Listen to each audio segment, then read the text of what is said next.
I do have skills that make me a nightmare for people like you.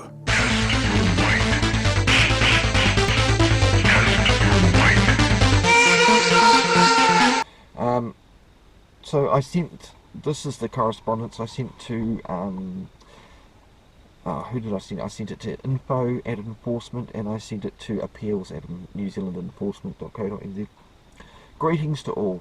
We require you to please answer the following questions to the best of your abilities. 1. Is New Zealand Enforcement Services a signatory of the Code of Practice for Parking Enforcement on Private Land 2015? 2.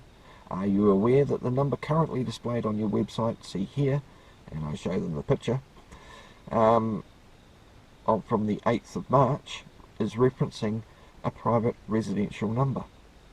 Notice the phone number, and I've got it there, is currently used by a private individual. It has no relevance to New Zealand Enforcement Services.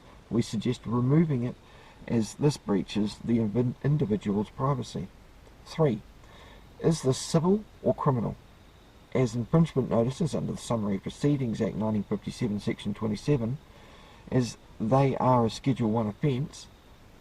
If civil, can New Zealand Enforcement Services please supply evidence of the contract between the parties? Does New Zealand Enforcement Services have any enforcement authority such as a traffic warden or traffic officer? If your answer to question 1 is yes, please explain and answer the following. A. Section 4.1 of the Code of Practice for Parking Enforcement on Private Land 2015 refers to consistent application of parking terms and conditions. Attached are photographs from the 7th of March taken of a Mini HUQ 409 and 2 other photos taken showing it being there from a minimum of 3 hours duration. This does not appear very consistent, as multiple vehicles were also observed and recorded overstaying during that time, and parking in no parking areas explain this inconsistency. B. In relation to Section 4.4 and 4.6, towing, refer to Jamieson v. Murray 1983. C. In relation to Section 4.5, clamping, refer to Police v. Kropinski 1993. D. Section 5.4.2 defines the minimum that the breach notice issued is to include, in reference to your enforcement notice AA 10723, see attached. This is in breach of 5.4.2 E, where no breach details are informed. Furthermore, in reference to your enforcement notice AA 10723, no identification of the issuer is noted, breaching Section 5.4.2.K. E. Under 5.12.1, photographs are to be taken to prove the breach of parking rules. Please supply any such photographs to prove NZES's claim in reference to AA 1073. And yes, I'm saying it's their claim because it's their fucking docket. Even though they're allowing dental and dentists and orthodontists to dish out parking tickets. Section 5.16 recommends that after the initial 21 days for payment, that a reminder notice is to be issued no more than 28 days from the initial breach. Yet the back of your enforcement notice AA 10723 states nothing with reference to reminder notices issued and threatens collection and proceedings, neither of which can be done without following due process of law, and implies court proceedings to be another breach.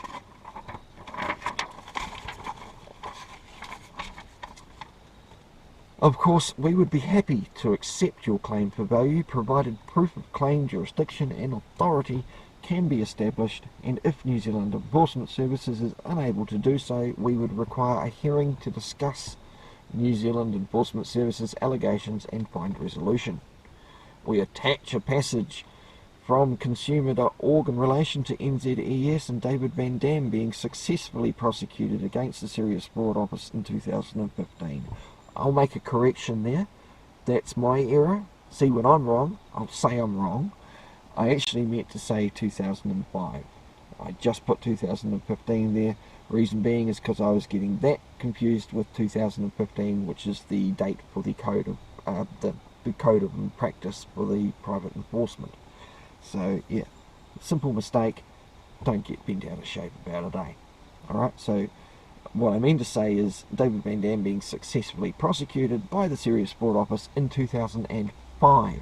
We also have a very popular YouTube channel with over 1,350 subscribers and 540,000 views that are always interested in private public companies and their unlawful activities. And we will be featuring an expose on New Zealand enforcement services in the near future. We have been advised that the vehicle allegedly in breach of your unspecified enforcement notice may have been there for no more than 7 minutes, unlike the aforementioned Binny, which we personally witnessed for over an hour during our investigation yesterday. We would also point out that, should New Zealand Enforcement Services in its wisdom decide to waive the aforementioned notice, no further action, redress or recourse will be sought. Due to the multiple failures upon issuance by NZES, combined with our 5 years studying law and recent victory against the police in another matter, we would be more than happy to review or respond to any course NZ Enforcement Services chooses. Should New Zealand Enforcement Services choose to continue to pursue your notice AA 10723, which fails to comply with the minimum standards necessary for a breach notice, an automatic administration fee of $90 shall be applicable for processing New Zealand Enforcement Services enforcement notice, because we don't process shit for free. Should New Zealand Enforcement Services wish to be informed of the driver of the vehicle alleged on AA 1073, we will require a fee of $120 to release said information. Failure to respond within 7 days shall be construed that New Zealand Enforcement Services have failed to supply proof of claim, authority and jurisdiction, and no longer wish to pursue the matter in relation to AA 10723. Lastly, Section 5.1 of your terms and conditions, and I got this a little wrong here, these conditions are elites, not New Zealand Enforcement Services. So again, my mistake, happily make a correction. Implies no one can leave their vehicle parked there without being in violation to your express terms. Not only is there no clear terms and conditions at the entrance of 429 Titirangi, but the three are obscured by parked vehicles and no grace period is mentioned anywhere. Any questions, please call me on my cell or respond on my email. Notice all correspondence shall be published on multiple forums for maximum accountability and transparency consistent with rights and freedoms affirmed within the New Zealand Bill of Rights Act 1990 Section 14, a personal favourite. How New Zealand Enforcement Services choose to respond shall be imparted to the public regardless. Note, the multiple signage from multiple companies causes nothing but confusion. Best get that sorted out. Warmest regards, me, on behalf of the vehicle owner. And I sent him photo of their website with the time and date to say, hey look, you know, there's their phone number, take it off, you're breaching someone's privacy. Photo of the Mini being parked there, and the photo of it at 11 o'clock and another photo of it at 2 o'clock in the afternoon. So it clearly was there. I'm guessing it's a staff vehicle, so of course they won't enforce it, which isn't very consistent. I got an automatic response on March 8th. Now that was sent on the March 8th, initially at the same time as I sent everybody a letter. And this is the response I get from appeals. Thank you for your email. All appeals we receive are investigated on an individual basis to ensure a fair and reasonable outcome, taking into consideration all the information available to us. We make every effort to respond to all emails as quickly as possible. However, please allow 10 days for our response. Thank you. I would point out that if you don't pay the ticket within 10 days of its issuance, that is when they send out the reminder.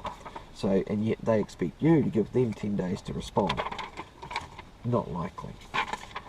My response to that automatic response and to info was, New Zealand Enforcement Services have 7 days to avoid creating a tacit agreement due to passive acquiescence. We thank you for your acknowledgement of receiving correspondence. We would add, what is the point of offering a phone number to contact when the only options are website, email or leaving a message? Why does New Zealand Enforcement Services avoid human contact?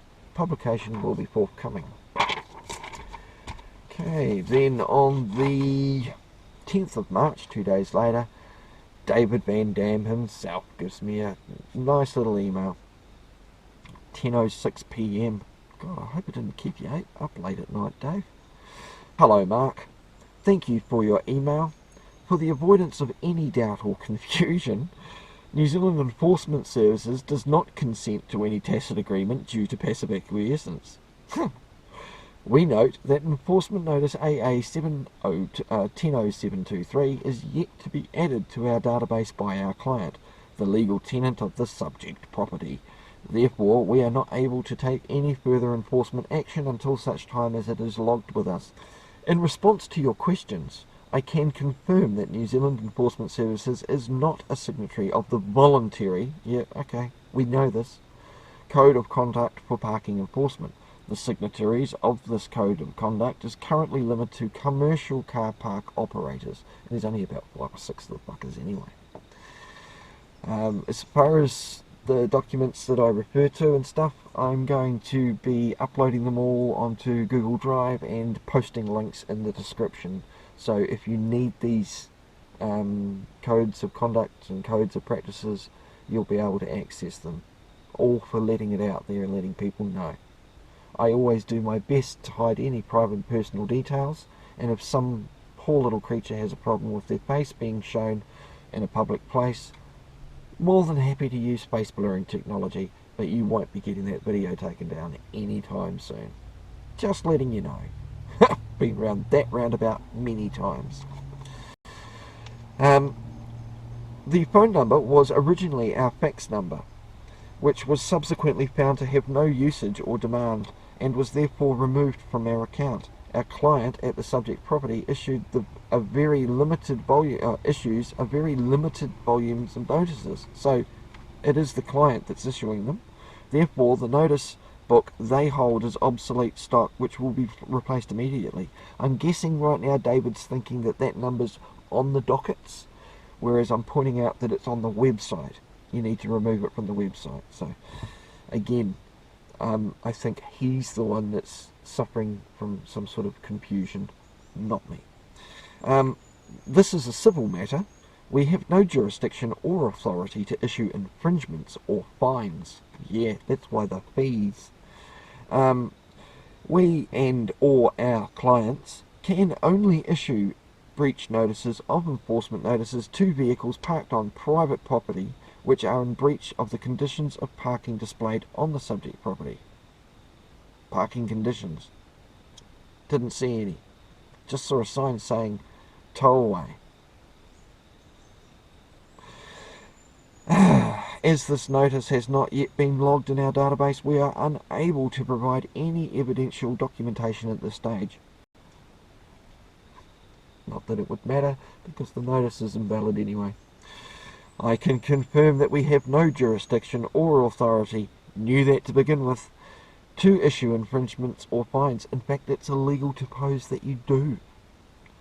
This can only be done by warranted parking wardens and police officers, and you guys, being private enforcement, really can get in serious shit for trying to. The notice in question has no relevance to any other vehicle parked on the property at any time other than the subject vehicle. In this case, it is the property owner, legal tenant's discretion as which vehicles are authorised to park on the property and which are not. A search of the company's office website would have revealed to you that I am not the sole shareholder or director of New Zealand Enforcement Services, which is in contradiction to your statement. It's not my statement, it's consumer.org's website, but then I sent the picture to him so he can see for himself.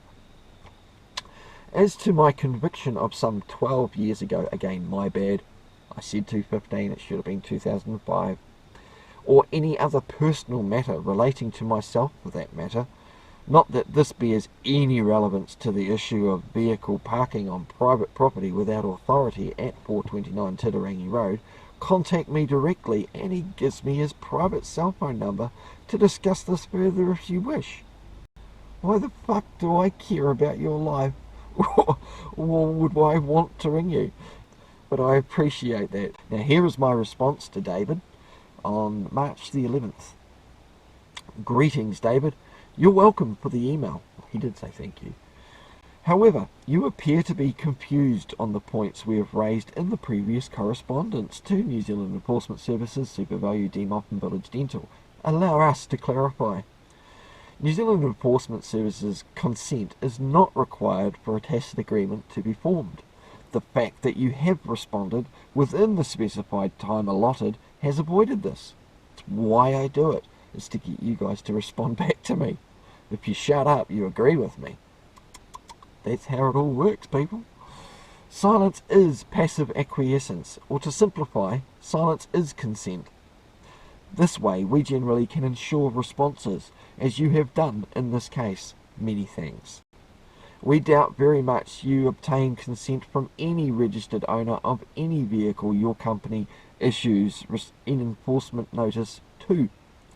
If it was your company employed issuing them in this case at all, which it wasn't. As you do not require consent either, should the owner remain silent, it is considered agreed to. This is basic in how governmental systems work also, should you, David, not be unaware.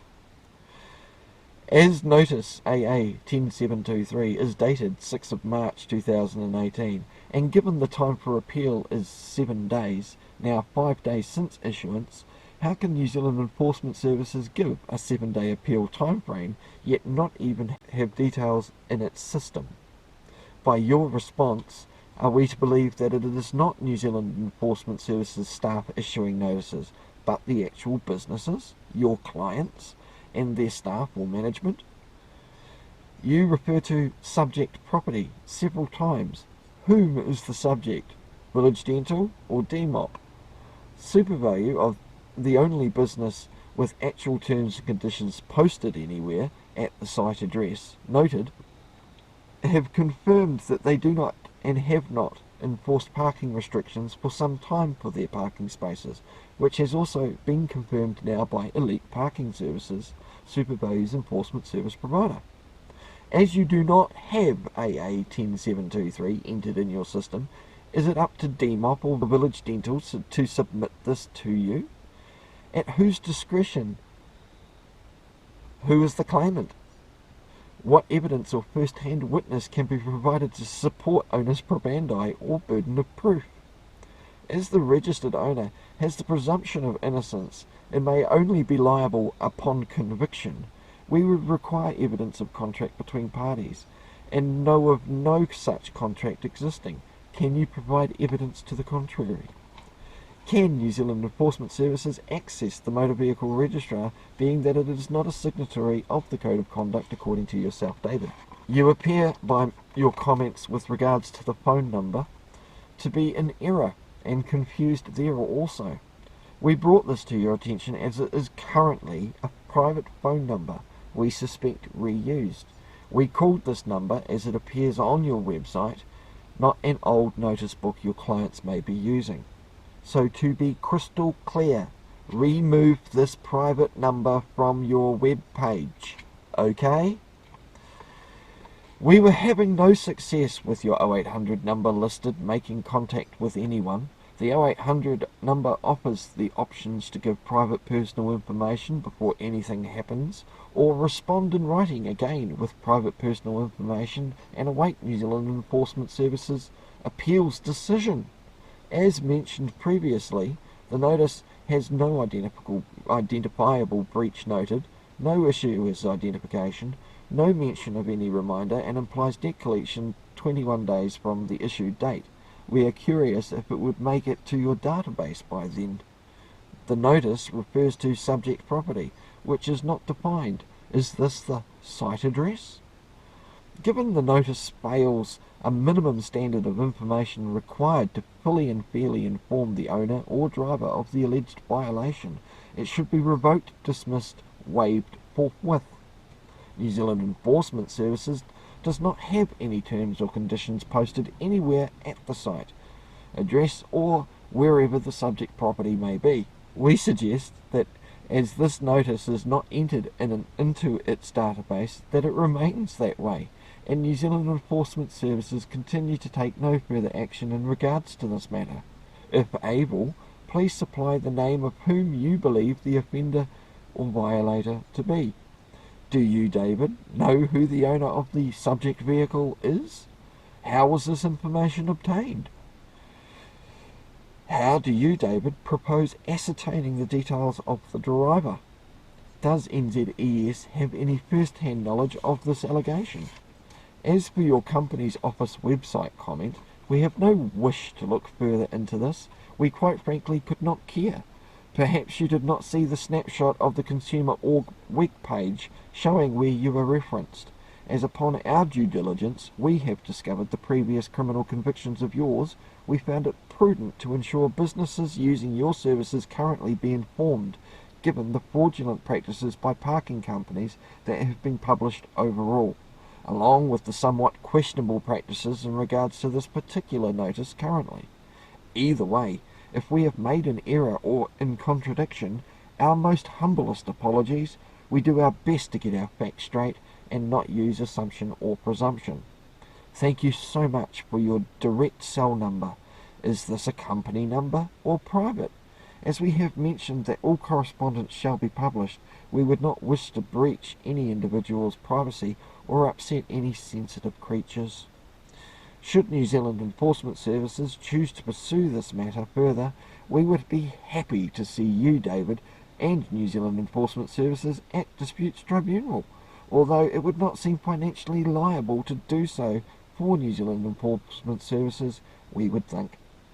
Given we have ourselves just spent 10 months challenging an $80 speeding allegation made by New Zealand Police against us, and won, with costs of over $3,000 yet to be awarded to us, we are confident we can gain success with this minor civil matter without much effort. So by all means, if that is your wish, our 6 years of law studies, look forward to it. We can confirm that we already know that NZES have no jurisdiction or authority at all with regards to any private individual's property and or possessions unless evidence of the contract between parties can be established. We were just making sure New Zealand Enforcement Services were not purporting to have enforcement authority. As you may know, that would be unlawful also. We shall be contacting both DMOP and Village Dental very soon to ascertain which is your client and whom is making the allegation AA 100723 refers to. Perhaps it is in their database. Warmest regards, David. Enjoy your Monday. Should you suffer from any further confusion, please do not hesitate to contact us. Me. Phone number supplied. Failure to respond within 7 days shall constitute a tacit agreement that New Zealand Enforcement Services and David Van Dam have no further interest in this matter referred to and have waived enforcement notice AA 1073. Notice or correspondence shall be published on multiple forums for maximum accountability and transparency in accordance with freedoms expressed within New Zealand Bill of Rights Act 1990 Section 14. And that was the 11th. 4 days later. Hello, Mark. The access to the New Zealand Transport Authority's Motor Vehicle Registry is not exclusive to the signatories of the Voluntary Code of Conduct Parking Enforcement. You are correct, and we do not obtain consent from any registered vehicle owner we issue notices to. I knew that, but thanks for confirming it. We acquire it as a result of passive acquiescence via authorised access to the New Zealand Transport Authority database. So in other words, they pay $15, they get the name of the registered owner, they send a reminder notice out to the registered owner, demand evidence, not evidence of the vehicle being parked there, but you need first-hand knowledge of who the driver of the vehicle is. It is not your job as the registered owner of any vehicle to give them information. You don't say, I wasn't parked there, I was only there for 5 minutes. That's admitting you were there. Shut the fuck up. Don't give them any information whatsoever. This is how these guys are raping you blind. And this is the trick they use. Alright? We acquire it as a result of passive acquiescence via authorised access to New Zealand Transport Authority. As of today's date, Notice AA 10723 has still not been logged in our database. So that's 9 days since it was issued. 9 days. Okay, so the chance now for me to, or for anyone to have an appeal is gone, you know, and Village Dental still haven't even filed it. And let's read on further, shall we? This is at their discretion as to whether they wish to log it with us. So it's completely up to them. When and if the notice is logged, photographic evidence is normally included, but is currently not a mandatory requirement. It is if you want to prove something, you best have a photo. While it is noted that it is a requirement under the Voluntary Code of Practice for parking enforcement on private property you refer to, because the Code of Conduct, if your signatory says you must take photographic evidence. In any case, we strongly recommend to all clients to include photographic evidence for all issues, as it makes the enforcement of these notices much easier. Our process is to post a reminder letter to the registered owner of the vehicle within 10 days of the date it is logged with us. So if they hand it in tomorrow, 10 days later we get a reminder. It is unlikely that we would proceed with processing the notice even if it were to be logged with us. If there is no if, your comments below regarding missing mandatory info on the notice are correct. More than likely, this is why the notice wasn't logged in our database. So, Village Dental fucked up on the issuance, didn't fill out their crap properly, have realised our bad, haven't filed it with New Zealand Enforcement Services. That's not on. However, before processing of any notice commences, we will verify that all mandatory information has been included, and in this case it appears that potentially there may be critical information missing. There is no maybe, there is no if. The photograph I showed clearly shows that it's not filled out correctly. Therefore, we currently hold no information as to the vehicle registration and therefore the registered owner of the subject vehicle. So, as to save yourself time and costs, really, would it not be prudent to simply ask the driver of the subject vehicle which reserved customer parking only parking space they chose to park in? Why would I need to ask them to confess to me? I mean, hypothetically, where were they parked is how we have our conversations, not were you parked there. I'm not asking people to confess, you know. I mean, that's ridiculous. They're still trying to get me to find out who the driver was. Perhaps they need me to then let them know. Perhaps he didn't read the bit where I said I'd be happy to supply the details of the driver for a $120 fee. Thanks, Chrissy Morris. Good job, bro. Highly recommend subscribing to Chrissy Morris, mate. He's an Englishman, but boy has he got some tenacity and a set of balls on him. Right. Finally, in such time as Notice AA 10723 is logged with us, the matter remains closed. Regards, David. Thanks, Dave. So I'm calling that a win. The notice is faulty and invalid. Not bad, eh? A win-win. Bit of a long one this time. Over an hour I've been talking, but I wanted to give you a full rundown. I may break this up over a few segments because it just makes it easier for people to watch a shorter video. See you later, guys. Love to you all. Thanks very much, David. Hope you're not too bent out of shape. I do have your number though if I ever need to give you a call. As far as Village Dental is concerned, I may pop in, I may not. Anybody wants my help, I'm open, mate. You can give me a call anytime on 027 531 4470. Alternatively, you can email me at ckamark, OTHO of the house of, just like the channel name, keen@gmail.com. Not a hard thing to work out. Alright? So, yeah. Much love to you all. Keep cool to after school. Bye.